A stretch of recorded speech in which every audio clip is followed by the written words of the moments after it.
नमस्कार. आपण आलेलो आहोत ससून डॉक, मुंबई पोर्ट ट्रस्टच्या ससून डॉक येथे, जिथे लाखोंचा स्टॉक आणि माल हा असाच कितपत पडलेला आहे. सरकारी टाळेबंदी काय असते हे मच्छीमारांना आणि कोळी बांधवांना आता उमजू लागलेलं आहे. पाहूया आपण त्यांच्या काय समस्या आहेत आणि किती नुकसान आणि किती व्याप आणि किती ताणतणावात या क्षणी मुंबई पोर्ट ट्रस्टच्या ससून डॉक येथील सागरी बांधव करत आहे. साहेब काय म्हणाल, आता मच्छीमार दिन झाला त्याच्यानंतर सुद्धा नाव काही झालेलं नाही, आक्रोश कसा आहे? आता मच्छीमार दिन झालं हे मला वाटतं फक्त हे एक निमित्त आहे मच्छीमार दिन साजरं करायचं. पण मच्छीमार दिन हे मच्छीमारांचं असतं. आज मच्छीमार बेघर झालेले आहेत, त्यांना त्यांच्या गोडाऊनातून बाहेर काढण्यात आलेलं आहे, त्यांच्या पोटावर पाय देण्यात आलेले आहे. मग कसलं दिन तुम्ही साजरं करत आहे? आपल्याला कल्पनाच आहे की 13 तारखेला नोव्हेंबरच्या मुंबई पोर्ट ट्रस्टने पोलीस फोर्स घेऊन कायदेशीर मच्छीमार किंवा मच्छी व्यावसायिकांना ससून डॉकच्या गोडाऊनातून बाहेर काढलं, जेव्हा की काडी मात्र चूक त्यांची नाही. मुंबई पोर्ट ट्रस्टने महाराष्ट्र फिशरीजला गोडाऊन दिलं होतं. महाराष्ट्र फिशरीजने मच्छीमारांना पोट भाडेकरू म्हणून त्यांना जागा देण्यात आली. पोट भाडेकरूंनी पैसे भरले भाडं, परंतु MFDCने मुंबई पोर्ट ट्रस्टला भाडं भरलं नाही. दोघांचा वाद झाला. आम्ही पैसे भरूनसुद्धा आम्हाला बाहेर काढण्यात आलं. सुप्रीम कोर्टाने 2014मध्ये निकाल दिला की 6 महिन्यामध्ये खाली करण्यात यावं. आम्ही आंदोलन केलं, लक्षवेधी सूचना लावली आणि गडकरी साहेबांच्या नेतृत्वाखाली, अध्यक्षेखाली आम्ही लोकांनी गडकरी साहेबांनी निर्णय घेतला की त्रिपक्षीय करार करण्यात यावा, मुंबई पोर्ट ट्रस्ट, MFDC आणि जे गोडाऊनचे ॲक्च्युअल युजर्स आहेत. परंतु त्याची अंमलबजावणी मुंबई पोर्ट ट्रस्ट चेअरमॅन आणि कमिशनर ऑफ फिशरीज आणि MFDC MD यांनी केली नाही. आमचं तर असं मागणी आहे मच्छीमारांची की ह्या मुंबई पोर्ट ट्रस्ट चेअरमॅन आणि MFDCचे MD आणि यांना त्वरित बरखास्त करायला पाहिजे, त्यांची नोकरी जायला पाहिजे. कारण त्यांच्यामुळे आज आम्ही इथं रोडवर आलेलो आहोत. आणि सरकारला आम्ही वारंवार विनंती केली आहे, राज्य सरकारला, की ही चूक तुमची आहे. पैसे आम्ही तुम्हाला भरलेले आहेत, तरीसुद्धा तुम्ही केंद्र सरकारला पैसे भरत नाही आहे. मग काय होणार आहे? आमची परिस्थिती काय आणि आमची जबाबदारी कोण घेणार आहे? आमची ह्या परिस्थितीची जबाबदारी कोण घेणार? 2014च्या नंतरसुद्धा MFDCने 1773मधील 7-8 गोडाऊन भाड्या तत्वावर दिलं. आत्ताच फ्री प्रेस जर्नलचे एडिटर MFDC ऑफिसमध्ये गेले होते. तिकडे एक अधिकाऱ्यांनी सांगितलं की हो, ते बोलतात, ते बरोबर बोलतात, ते आम्ही भाडं घेतलं. मग भाडं दिलं का तुम्ही मुंबई पोर्ट ट्रस्टला? तर नाही, आम्ही आत्ता देणार आहोत. एक बाजूला 2014चं ऑर्डरची, सुप्रीम कोर्टाची तुम्ही अंमलबजावणी करतात आहे आणि आता तुम्ही बोलतात आम्ही भरणार आहे. मग 10 वर्ष तुम्ही बेकायदेशीर त्यांना जागा भाड्या तत्वावर दिलं, त्यांच्याकडून भाडं घेतलं, त्याच्या पावत्या आहेत आणि एक न एग्रीमेंट करता आणि त्यांना 2025 ऑक्टोबरपर्यंत भाडं घेतले. त्यांना का काढलं? म्हणजे आमचं म्हणणं आहे मुंबई पोर्ट ट्रस्ट आणि MFDC हे हँड इन ग्लव्ज आहे. दोघांची मिळी भगत आहे. आम्हाला रस्त्यावर आणायचं आणि आमच्या पोटावर पाय द्यायचं. आणि सरकारला परत एकदा आम्ही विनंती करत आहोत, हात जोडून राज्य व केंद्राला, हा तुमचा अंतर्गत वाद आहे. आमच्या हिशोबाने 2015ला गडकरी साहेबांच्या अध्यक्षतेखाली हा विषय मिटला होता. परंतु तुमच्या काही सूडबुद्धीचं राजकारण असेल.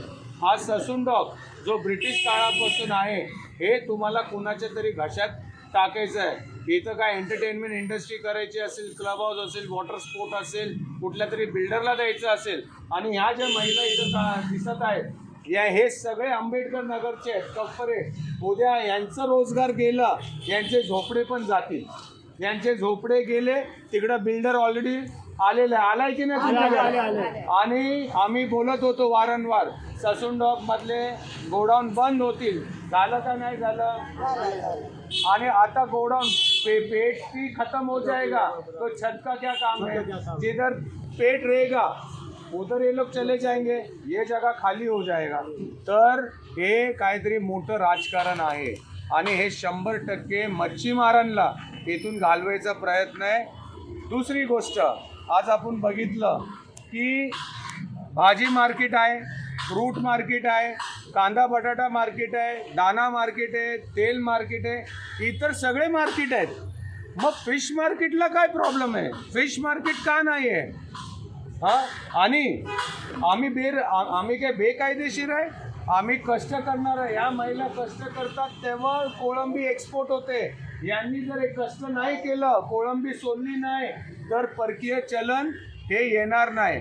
आणि आम्ही तुमच्या माध्यमातून हे सांगतो, आज बेकायदेशीर हॉकर्स, फेरीवाले यांना BMC महानगरपालिका कुठेही धंदा करायला परवानगी देते. आमचा निर्णय जर यदा कदाचित लवकरात लवकर सरकारने लावलं नाही, आम्ही तर पहिली गोष्ट आंदोलन करणार आहे, हंगर स्ट्राईकवर जाणार आहे. आणि जिथं जिथं फेरीवाले बसलेले असतील, आम्ही तिथं म्हावरं विकणार, म्हावरं म्हणजे मच्छी विकणार, आणि आम्ही त्याच फुटपाथवर त्यांच्याच बाजूला आम्ही कोळंबी सोलणार. तेव्हा कोण येतं आम्हाला अडवायला? मग मुंबई कोळ्यांची आहे का फेरीवाल्यांची आहे का कुणाची आहे? आम्ही ते सिद्ध करून देऊ. आणि आम्ही पण बघणार त्या टायमाला कोण येतं. काय सांगाल आणि काय म्हणाल? आजपर्यंत कधी टाळं नाही बघितलं, 24 तास 24/7 पण चालू असते. कसं काय टाळं तुम्ही बघितलं, काय वाटलं प्रतिक्रिया? सर्वप्रथम आज जसं की आपल्याला माहिती आहे, आज मच्छीमार दिवस आहे. आणि मच्छीमार दिवस असताना 1-1.5 वर्ष अगोदर आपल्या ज्या विधान भवनमध्ये आमचे आमदार जे आहे राजेश राठोड, हे आमचे समाजाचेच आहे, त्यांनी एक मुद्दा उपस्थित केलेला की इथे बंजारा समाजाचे जे कामगार वर्ग आहे, बहुतेक जे पिलिंगला आहे आणि जे बोटीमध्ये काम करतात, त्यांना रेस्ट रूम नाही आहे, त्यांच्या बेबी केअरसाठी जागा नाही आहे, तसेच त्यांना टॉयलेटची फॅसिलिटीज नाही आहे. तात्काळ तेव्हा मुख्यमंत्री साहेबांनी बसून ऑर्डर दिलेला ते हा जो पाठी जो दिसतो हा गोडाऊन त्यांना दिलेला. त्याच्यामध्ये कुठलाही राजकारण नाही, काय नाही. आणि आता बी तुम्ही बघितलं की त्याला ताला मारला आहे. त्याचं कारण काय आहे आम्हाला काही माहिती नाही. थांबलाय. आणि दुसरी गोष्ट, किती दिवस घरचा माणूस टेन्शनमध्ये आहे तेवढं सांगायचं. आता 1.5 महिना परत आम्ही लई टेन्शनमध्ये आहे. आमचा छोटा मोठा धंदा आहे, आम्ही सप्लायर आहे, थोडे माल घेऊन विकते, मावरा घेऊन विकते. आमचा धक्का हेच आहे, आमचा आजोबाकडून हेच धंदा आहे. आत्ता सोडायला सांगितलं तर आम्ही कुठे जाणार दादा? कुठे पोट भरणार? आमचा हाय रोजीरोटी याच्यावरच. आता कोण कामाला ठेवणार आम्हाला? काय गव्हर्नमेंट ठेवणार? काय मोठा चेअरमॅन ठेवणार? आम्हाला कोण घेणार? आमची रोजीरोटी ठेवून तिथे सोडून आम्ही कुठे जाऊन वाचणार आहे? आम्हाला वाचायला इथेच आहे, दुसरी जागा काही नाही. आमचा इथे बंदर आहे तर आमचा धक्का आहे तरच आमचा घर आहे. आता हे धक्काला पाठवलं तर आमचा घर पण आमचा छत पण तोडणार. आम्ही कुठे जाणार आता? आम्ही एवढ्या दिवस करून आमचा 3 पिढी करून इथेच तो जो शिकावले आम्ही शिकलेला आहे. आम्ही इथे धंदा पाणी आहे, हे सोडून आम्हाला जायचं कुठे? आता कुठे जावं लागते आम्हाला? आता गव्हर्नमेंट आम्हाला काही शिक्षण देते, आता आमचा काही देते, आमचा न्याय आम्हाला देऊ दे. इथे सोडून आम्ही जाणार नाही दुसऱ्याकडे. आमचा न्याय इथेच पाहिजे आम्हाला. आता सगळे गव्हर्नमेंट ताला लावले तर आम्ही जाऊ कुठे? एवढे दिवस काय झालं आता 100 वर्षापासून? आमचा ससराचा आमचा आजोबाचा इकडेच आहे सगळे धंदा पाणी. तर आम्ही पण थोडे शिकले तर आम्ही कुठे जाऊ आता? आम्हाला जायला रस्ता नाही. हीच रस्ता आमची सरळ करू दे, नाहीतर आम्ही धक्कावरी इथेच मट्टीमध्ये करणार. विस्फोट होणार काय? तिकडे खाणार काय? हे मट्टी लागली तर आम्हाला वोट द्या, तुम्हाला नल देते, पाणी देते, लादी टाकते. आता आमचा बंदरा नाही असला तर तुम्हाला वोट कोण देते? तुम्ही कुठं पोट भरणार? आम्ही आहे म्हणून तुमचा पोट भरायला लागले. आम्ही नाही असले तर तुमची पोटच नाही भरत. तुम्ही कुठं वोट घेते? तुम्ही कुठं कमावणार? तुम्ही मोठा मासा. आम्ही 4 आठवडा करते ये बंदरावरी. आमचा भाकरी आहे या बंदरावरी. एवढासा मुलगा आणते या बंदरावरी, त्याला घेऊन आम्ही कोलमी सोलते. आमचा पोट आहे बंदरावर. आम्ही कुठं नाही जाणार, आम्हाला बंदरा पाहिजे. आता सगळं कोण आहे मोठा? सगळं यायचं आमचा बंदराला धरायचा. आम्ही कुठं जाणार? आम्ही गावी गेला तर तुम्ही काय करणार? आम्हाला ये बंदरा पाहिजे.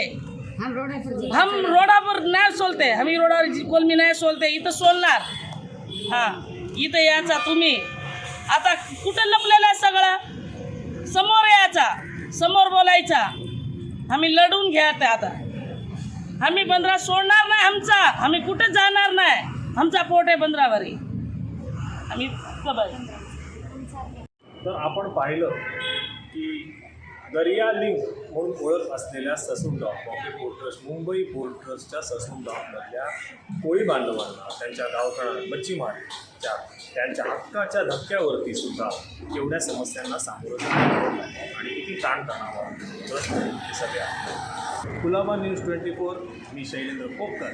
बातमी आमची, प्रगती तुमची.